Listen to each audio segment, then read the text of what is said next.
तहे दिल से धन्यवाद।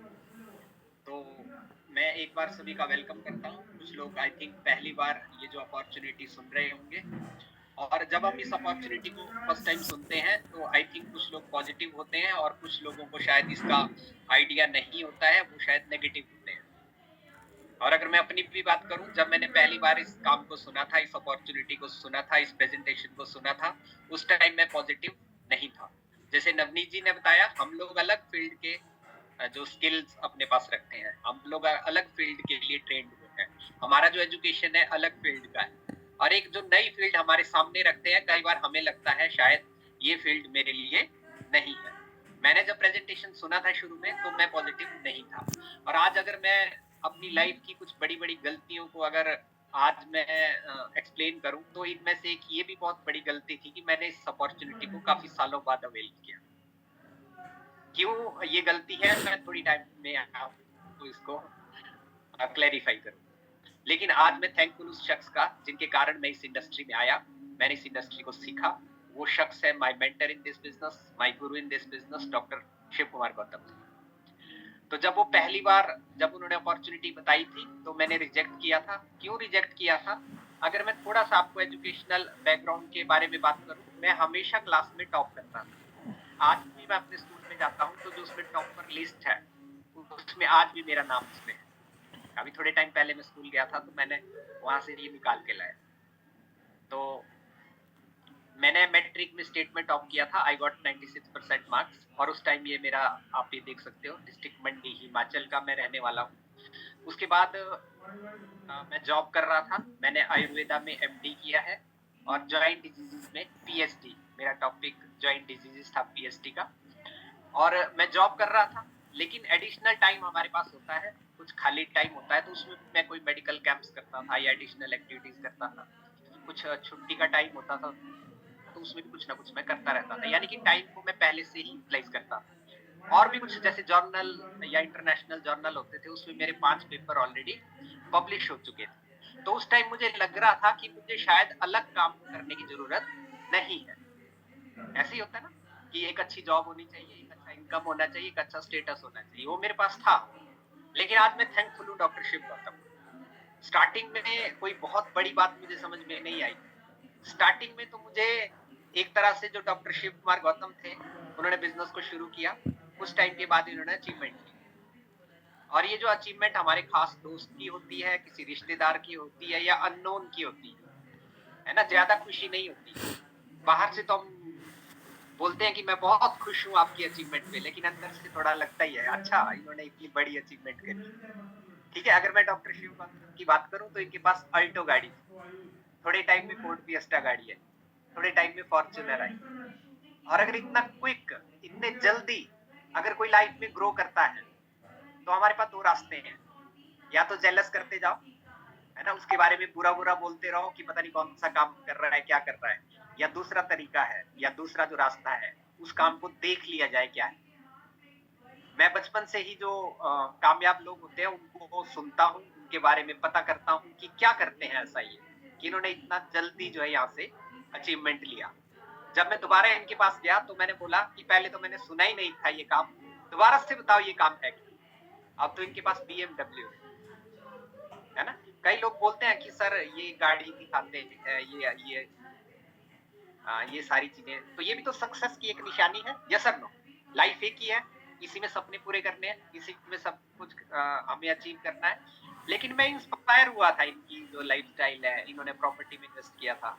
ठीक है, तो जब मैंने एनालाइज किया, तो पहले तो मैंने इनको पूछा कि मुझे इनकम दिखाओ, है ना। कई डायरेक्ट सेलिंग में मैंने देखा है कि वो गाड़ी वाड़ी सब दिखाते हैं, पता नहीं इनकम आता है नहीं आता है ना। ये आप इनका जो इनकम स्टेटमेंट मैंने देखा था, आप देख रहे हो ना, 2,10,000 7 दिन का इनकम, 2,10,000 7 दिन का इनकम। और शायद ये किसी अननोन को आता, शायद उस टाइम नवनीत जी मेरे अननोन होते हैं ना, इनको आता तो मुझे फर्क नहीं पड़ता, लेकिन एक जानकार व्यक्ति को आ रहा है ना। 2-3 दिन तो मुझे नींद भी नहीं आई कि ऐसा कैसे पॉसिबल हो सकता है। हमने इतनी पढ़ाई की, तब इतना इनकम नहीं आ रहा है, लेकिन ये बोल रहे हैं कि बिजनेस में आ सकता है। ठीक है, क्यों आता है वो, जैसे नवनीत जी ने नेटवर्क के बारे में बताया, लेकिन शुरू में हमें ये समझ में नहीं होता है। डियर फ्रेंड, मैंने बस इसीलिए किया कि मेरे जो साथ के व्यक्ति है उन्होंने अचीव किया था, तो मुझे ये शुरू करना चाहिए। जब मैंने पूछा कि क्या करना है शुरू करने के लिए, बोले जस्ट आपको एक बार कोई सामान खरीदना है, वही सामान खरीदना है जो आम जिंदगी में हम लोग खरीदते हैं। तो मैंने बोला पहले क्यों नहीं बताया था? बोले पहले भी बताया था पर आप सुनने के लिए तैयार नहीं थे। उस टाइम मेरे अंदर जो ईगो थी अंदर, है ना, कि मुझे तो नहीं करना, मैं सेटल्ड हूँ, मुझे जरूरत नहीं है। लेकिन कुछ टाइम के बाद मुझे एहसास हुआ कि जरूरत तो है पर मैं मान नहीं रहा, उस ईगो के कारण मैं बता नहीं रहा।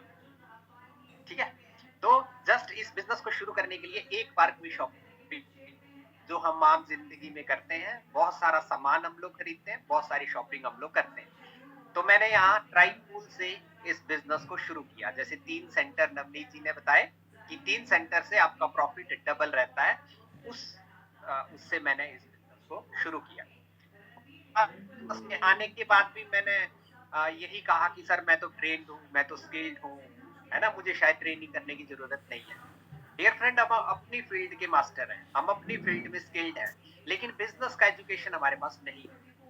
मैं लकी मानता हूँ कि मैंने एक ऐसा ट्रेनिंग अटेंड किया जहां से मेरा विजन क्लियर हुआ कि ये इंडस्ट्री है क्या, ये इस इंडस्ट्री में मुझे काम क्यों करना है, या इस इंडस्ट्री से मुझे क्या मिल सकता है। तो मैं थैंकफुल हूँ कि मैं इस ट्रेनिंग में गया। 2 दिन का हमारा रेजिडेंशियल ट्रेनिंग प्रोग्राम होता है। वहां पे जो एक बात मुझे समझ में आई वो मैं आप लोगों से शेयर करना चाहता हूँ। हमें बचपन से एक ही चीज बताई जाती है, अच्छी पढ़ाई करो, अच्छी जॉब करो, और हमें जो मेहनती होते हैं उनको जॉब भी मिल जाता है। यस और नो?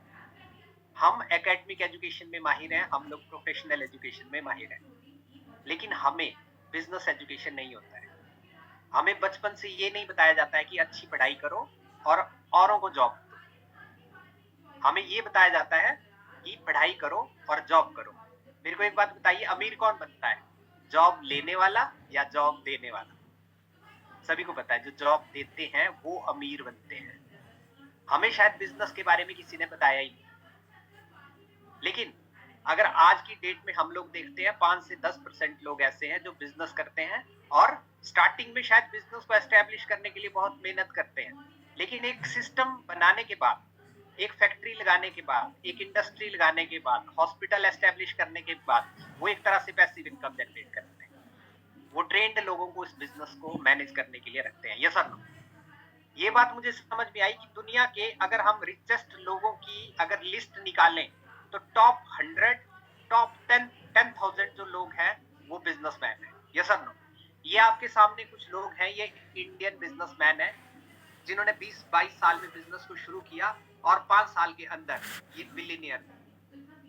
95% लोग बड़ी बड़ी कंपनी में जॉब ढूंढते हैं, लेकिन 5% लोग ऐसे होते हैं जो बिजनेस बनाते हैं और औरों को जॉब देते हैं। हम लोग अक्सर सुनते हैं कि जो इंडिया है, इंडिया डेवलपिंग कंट्री है ना। जब अभी हमने एनालाइज किया या जब हमने स्टडी किया, कोई भी नेशन कब डेवलप होता है, जब लोगों की पर कैपिटा इनकम बढ़ती है। मैं अभी एक national institution of MSME Hyderabad में मैंने एक ट्रेनिंग अटेंड किया, गवर्नमेंट ऑफ इंडिया का स्पॉन्सर्ड ट्रेनिंग था, वो बिजनेस एजुकेशन के ऊपर। तो मैंने 7 डेज का ट्रेनिंग जब वहां पे अटेंड किया तो मुझे एक बात समझ में आई।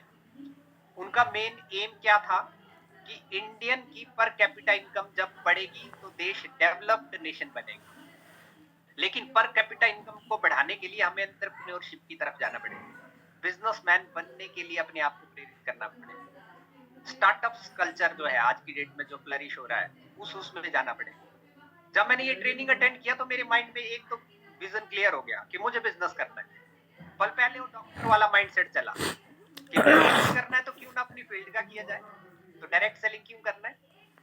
तो जब मैंने एक हॉस्पिटल का प्रोजेक्ट तैयार किया सीए के साथ बैठ के, तो 10 करोड़ रुपए चाहिए एक हॉस्पिटल को चलाने के लिए, जस्ट एस्टेब्लिश करने के लिए।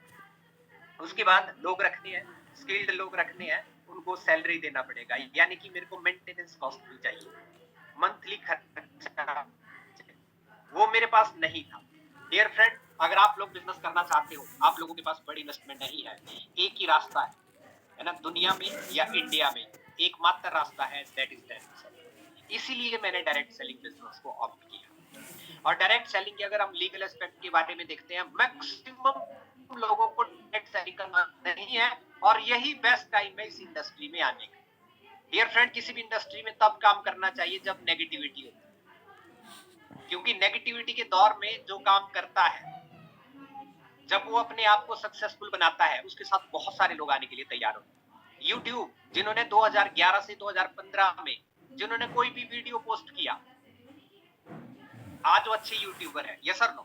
लेकिन आज अगर कोई यूट्यूब में अपने आप को एस्टेब्लिश करना चाहता है तो उसको पूरे टूल्स उसके पास होने चाहिए, मार्केटिंग स्किल्स होनी चाहिए, उसको पेड वो करना पड़ेगा। फिर भी कंपटीशन है, क्योंकि एस्टेब्लिश्ड जो प्लेयर है वो मार्केट में बैठे हैं, यस और नो। सेम डायरेक्ट सेलिंग है। डायरेक्ट सेलिंग का अभी जस्ट सिनेरियो स्टार्ट हुआ है। 2021 में इसका उसमें भी अमेंडमेंट हुआ कि हम टीम बना सकते हैं, हम नेटवर्क बना सकते हैं, और नेटवर्क जनरेट कर and is a legal business. मुझे समझ में आई, मैंने काम को स्टार्ट किया कि नहीं, मुझे तो ये काम करना है, मुझे अपनी टीम को बिल्ड करना है। अभी जो प्रोजेक्शन है, देखिए 2024 तक का जो मार्केट है वो 20,000 करोड़ का है, लेकिन इस साल का जो प्रोजेक्शन है 2025 का, है ना, शुरुआत हुई है ना 2025 की, 3 गुना ये डायरेक्ट सेलिंग का कारोबार बढ़ेगा। 24% के हिसाब से इसमें बढ़ोतरी हो रही है। नीति आयोग डायरेक्ट सेलिंग के बारे में क्या कह रहा है कि अगर हमें जो एम्प्लॉयमेंट अपॉर्चुनिटी को जनरेट करना है तो 2 ही रास्ते हैं, फैक्ट्री लगाओ, इंडस्ट्री लगाओ, स्टार्टअप लगाओ, लेकिन उसके लिए पैसा लगेगा। लेकिन दूसरा रास्ता सरकार ही बोल रही है, वो है डायरेक्ट सेलिंग, क्योंकि इसमें ज्यादा पैसा नहीं लगेगा, लेकिन फिर भी हम लोग रिच बन सकते हैं। रॉबर्ट कियोसाकी भी यही कहते हैं कि अगर कम इन्वेस्टमेंट से हम मेहनत करने के लिए तैयार हैं, एकमात्र रास्ता है जहां से बड़ा पैसा बनाया जा सकता है, वो डायरेक्ट सेलिंग इंडस्ट्री है। लोग बोलते हैं सर, लोग इसके लिए पॉजिटिव नहीं है। डियर फ्रेंड, यही बेस्ट टाइम है इस काम को करने का, यही बेस्ट टाइम है डायरेक्ट सेलिंग को करने का। ये सारी बातें सुनने के बाद या देखने के बाद मैंने इस काम को स्टार्ट किया। और खासकर देखिए, हम लोग तो सारे लोग है ना, नीड सभी की पूरी हो रही है, इनकम सभी जनरेट कर रहे हैं, डेली जो लाइफस्टाइल है सभी का बेटर है, लेकिन हम सपनों को पूरा करने के लिए काम कर सकते हैं। जब मेरी नई जॉब लगी ना, उस टाइम, लेकिन इस बिजनेस में आने के बाद मैंने स्टार्टिंग के कुछ ड्रीम बनाए कि अच्छी गाड़ी होनी चाहिए, अच्छा घर होना चाहिए, फैमिली के साथ कुछ फॉरेन ट्रिप्स होने चाहिए, अपने टाइम का बेस्ट यूटिलाइज होना चाहिए। इसलिए मैंने इस काम को शुरू किया। स्टार्टिंग में मैंने लोगों को बताना शुरू किया। जो भी लोग स्टार्टिंग में आते हैं ना, स्टार्टिंग में हमें स्ट्रगल महसूस होता है कि नहीं यार, लोग सुनते नहीं है ना, लोगों के साथ बात करना मुश्किल लगता है। लेकिन मैंने कम्युनिकेशन स्किल को डेवलप किया कि लोगों से बात कैसे करनी है, और डायरेक्ट सेलिंग के कारण आज मैं लकी मानता हूं कि आज मैंने जो कम्युनिकेशन स्किल है, लोगों से बात करना है या इस तरीके की प्रेजेंटेशन है, वो सीखे only because of direct selling. तो सबसे इंपॉर्टेंट पॉइंट जो है डायरेक्ट सेलिंग का, वो है अपने आप को डेवलप करना, जिसको हम लोग पर्सनैलिटी डेवलपमेंट कहते हैं। और यहाँ पे रियल पर्सनैलिटी डेवलपमेंट, आजकल कई कोर्स करके आते हैं पर्सनैलिटी डेवलप करने का, है ना, लेकिन वो 4 लोगों के सामने बात करने से डरते हैं, है ना। लेकिन यहाँ पे जो रियल लाइफ, जैसे अभी नवनीत जी ने प्रेजेंटेशन दिया, कॉन्फिडेंस से दिया, है ना, ये भी एक बहुत बड़ी अचीवमेंट है। हम जिस भी फील्ड में स्टार्टिंग में काम करते हैं ना, हर फील्ड में स्टार्टिंग में स्ट्रगल रहता है, यस और नो। सचिन तेंदुलकर जब शायद इंडियन क्रिकेट टीम में जब तक नहीं आए थे, वो तब तक तो स्ट्रगल ही कर रहे होंगे ना। आज भी बहुत सारे आप T20 में क्रिकेटर देखते हो, जब तक वो इंटरनेशनल लेवल पे नहीं आते हैं तब तक स्ट्रगल है। बहुत सारे सेलिब्रिटी ऐसे हैं, मुंबई जाते हैं, वो 2-3 साल 4 साल स्ट्रगल करते हैं, प्लेटफॉर्म पे ही अपना, है ना, सोते हैं। लेकिन जैसे ही उनको कोई बड़ा वो मिलता है, बड़ा प्लेटफॉर्म मिलता है, तो वो इंटरनेशनल फेमस होते हैं, यस सर। ओलंपिक मेडल जो लाते हैं, पहले वो स्ट्रगल ही करते हैं, कोई भी उनको नहीं पहचानता है। जिस दिन उन्होंने गोल्ड ले लिया ना, पूरी दुनिया उनको जानती है, यस और नो। अभी आप देखिए, कई ओलंपिक मेडलिस्ट हैं या जो टॉप मोस्ट उस पे पहुंचते हैं, स्टार्टिंग में कोई नहीं जानता है। डायरेक्ट सेलिंग में एक पर्टिकुलर रैंक, पर्टिकुलर अचीवमेंट पे जैसे ही आप पहुंचते हो ना, बहुत सारे लोग आपको जानना शुरू करते हैं। तो मैंने सोचा अगर हर फील्ड में ही स्टार्टिंग में मेहनत करनी पड़ती है, तो क्यों ना यहाँ पे भी की जाए। यहाँ पे मेहनत है नेटवर्क बनाने की, यहाँ पे मेहनत है टीम बनाने के लिए। Are you ready? रेडी है क्या? टीम, हर बिजनेसमैन टीम बनाता है। जियो ने टीम बनाया, रिलायंस ने टीम बनाया, जितने भी बड़े नेटवर्क बिजनेसमैन है ना, नेटवर्क, मैंने वही नेट लोगों को बिजनेस में इंट्रोड्यूस किया, उनको ट्रेंड किया। ये आप अलग-अलग एरियाज़ में देखते हो।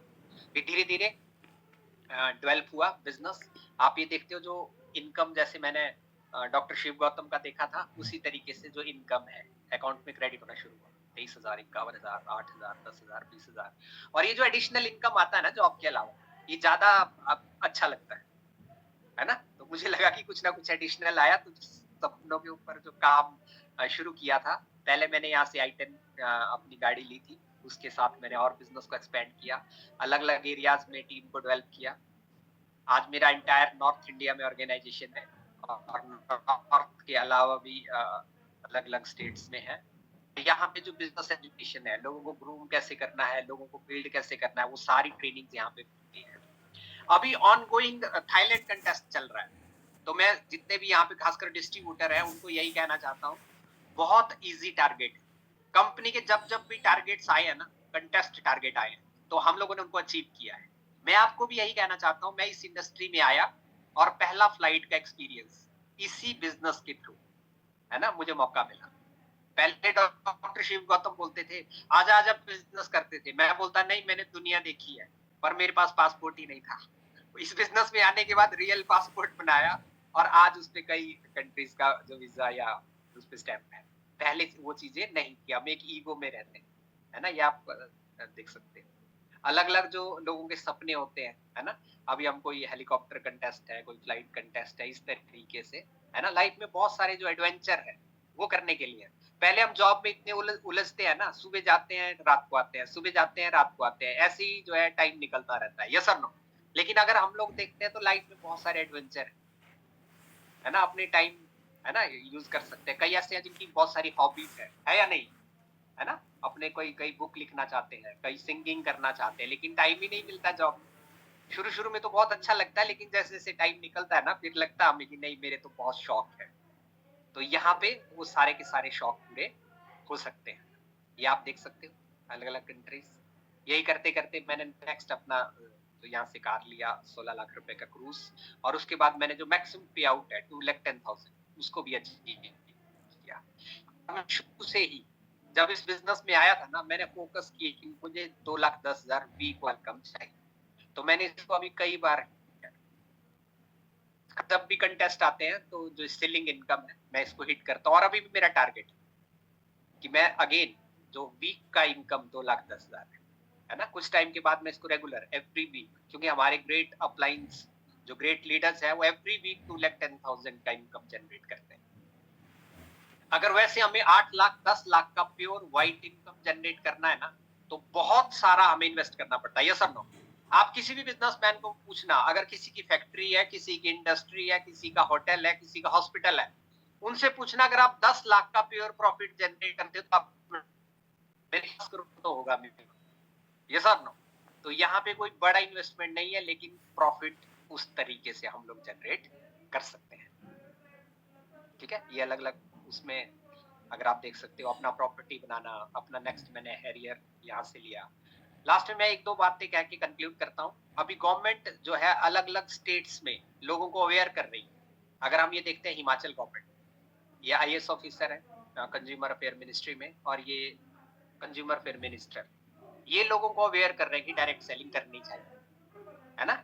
जब इनसे बात की तो इन्होंने बोला बहुत अच्छा काम कर रहे हो, आप लोगों को अवेयर करो। लेकिन जब हमने बिज़नेस को शुरू किया था तो लोग क्या बोलते थे कि नहीं, नहीं ये काम नहीं चलते हैं, ये काम ही नहीं होते हैं।